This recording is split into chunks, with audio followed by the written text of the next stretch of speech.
some quick lessons I wanted to go over, some advice for anybody in my shoes. Heck, this could even work for somebody if you're already more successful. So just some key pointers that a lot of us might not think about when we want to start something. When I wanted to start a clothing brand, there were some factors that I didn't take into account.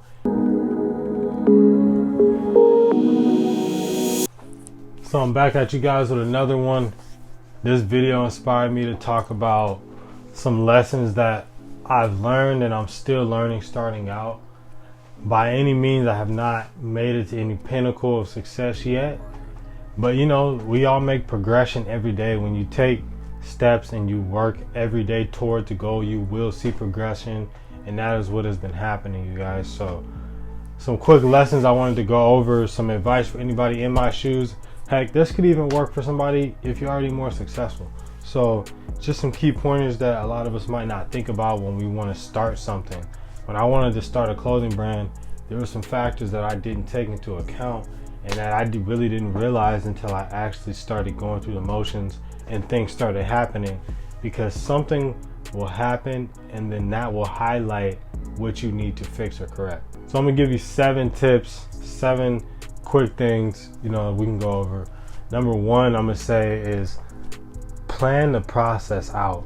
Okay, so run a day in the life. Whatever you want to sell, if you got an order today, you got a notification from that moment to the moment of even before you even get the product, but you want to plan out how the whole process is going to work.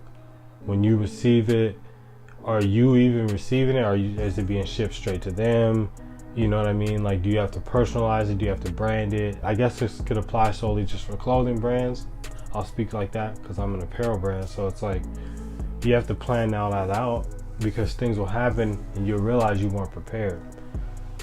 The process, your packaging, your communication, are you sending out email campaigns? You got a text community, all these factors you want to take into account.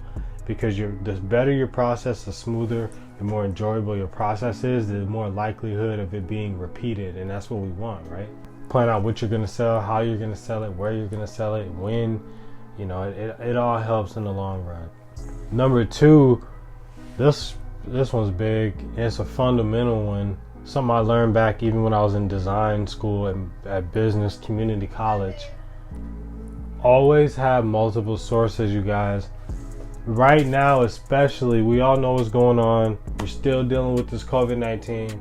I thought it was going to blow over when it first popped up by now, but it seems like it's dragging out and it's affecting a lot of industries. It's affecting a lot of businesses. So you got to have multiple sources because when something's down, another thing is up. Everything doesn't function at the same level all the time.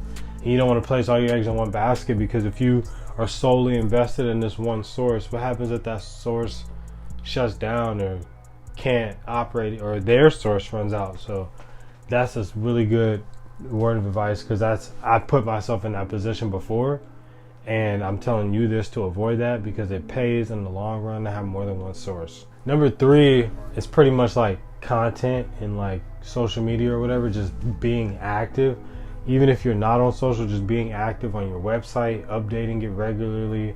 If you have an email list, if you have subscribers, I'm just now building my email list and subscribers. We're working on trying to get an app going on, you guys, get our text community platform built and just really start to reach out more because I think communication, when you have that relationship with your people that support your brand, your customers or your clients or your social, whatever you want to call it, and that's what is timeless. That's what brands are really made about.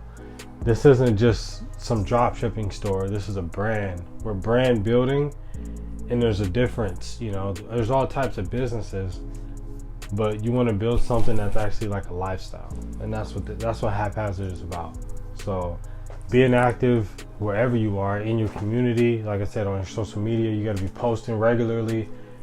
You don't want to buy from a brand that looks like a dead account, right? So you got to be active. You got to be in the mix. So my next point, number 4, is it kind of ties into the other one, but this one is more direct with communication with people you already have relationships with.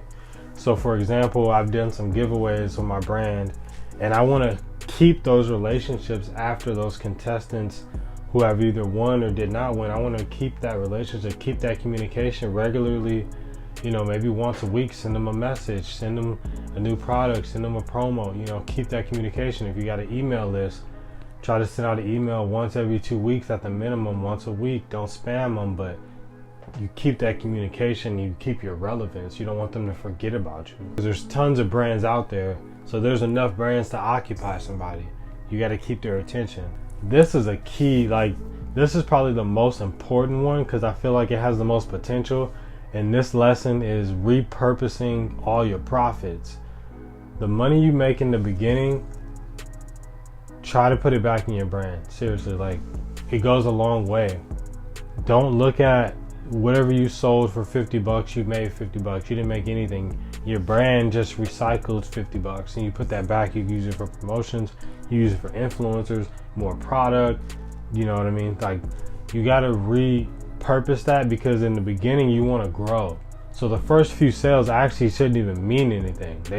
They should just be growth. That's what it is. You use that to help scale and build your business. So a word of advice I would say is try to put that money away. Don't even touch it. Don't think about it. Don't look at it. Act like it didn't even really come in as profit, and just repurpose it back in your brand. Do that for the first 2-3 months if you can. And I feel like that will really contribute to your brand growing. It's something I wish I learned way back when, even when I was working with my wife on her brand, just repurposing that back in ads, running them, rinse and repeat. So that's what it's about. You got to multiply what's working. Last tip I want to leave you guys with is a word of advice for anybody that feels anxious about decisions, or you have a lot of anxiety sometimes, or you're trying to make a decision, you don't know what to do. Give it a day. Any decision that you can't make on the fly and it takes some time for you to like think about, or you have anxiety towards, or it's causing any type of stress, sleep on it at least for 1 day. And that way you can come back to it with a fresh perspective and not be so caught up in the moment. Because I've done that, and then come to find out the decision I made wasn't necessarily wrong. I could have made it at a different time and repurposed my thinking. So sometimes we got to just take a step back. Being a brand owner, and if you're operating solely yourself like me, I'm just solely me, it can be a lot of anxiety, it can be a lot of stress. So you got to step back sometimes and just take it easy, rethink your strategy, and just become and do what you think makes sense. You know, do the most logical move for you, your brand, and your mental health at the end of the day. That's what it's about. So I hope these tips helped you guys. Let's help keep building our brands, whether it's a personal brand, whether it's a clothing brand, whatever you're doing, just keep doing it. You guys, consistency wins. Let's help the growth of Haphazard. Let's see this brand grow. You guys, sustainability is what it's about. If you haven't heard about the brand, check out Haphazard Apparel. It's linked in the description. Like this shirt that I'm wearing here, this is a visco bamboo shirt, organic, eco-friendly, sustainably sourced, made in America. These shirts are so comfortable, they're breathable. I could talk all day about this, a whole nother video on it. Let me know if you want some more details on our shirts and our fabrics. We actually just did a video recently on why we chose some of the fabrics we did, so be sure to check out that video. I'll link it right here. You guys can check that out. So subscribe to the channel for more brand building tips and more videos on the way, you guys. I'm just a young entrepreneur just striving to build a brand here in Minneapolis, Minnesota. So rock with it if you're about it. Eco conscious lifestyle. See you guys for the next video.